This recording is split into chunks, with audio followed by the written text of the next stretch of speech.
एक समय की बात है। एक गांव में धनीराम रहता था। धनीराम लकड़ी का व्यापार करता था। बहुत ही अच्छे रेटों पर लकड़ी लेता था, इसलिए उसके यहाँ सभी लकड़हारा लकड़ी बेचने आते थे। उसका ये व्यापार बहुत ही अच्छा चल रहा था, इसलिए धनीराम बहुत खुश रहता था। एक दिन क्या हुआ, सभी लकड़हारा उदास होकर उसके पास आए।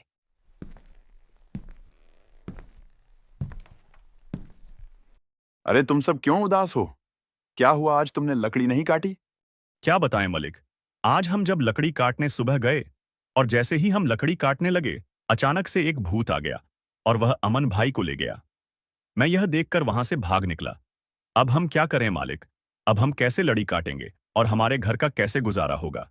ऐसा है तो यह बात हमें महाराज को जाकर बतानी होगी। वही इस समस्या का कोई ना कोई समाधान जरूर निकालेंगे। धनीराम ने सारी बात राजा को जाकर बताई। अगर ऐसा है तो हमें जंगल जाना चाहिए। इस समस्या का वही कोई ना कोई समाधान मिलेगा। इस गांव के राजा बहुत ही दयालु और बुद्धिमान थे। उनके पास हर समस्या का समाधान था। धनीराम राजा और लकड़हारे को लेकर जंगल पहुंचा।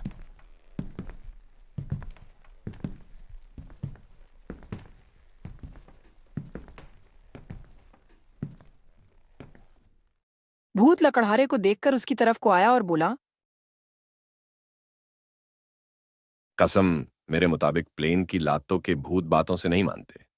ये मैंने सुना था और आज देख भी लिया।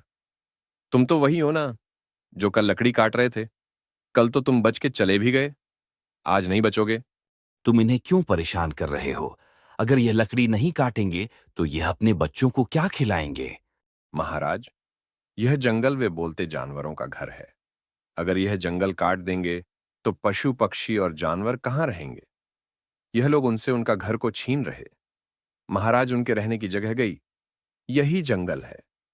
अगर यह जंगल नहीं काटेंगे तो मैं इसे कुछ नहीं कहूंगा और यहां से चला जाऊंगा।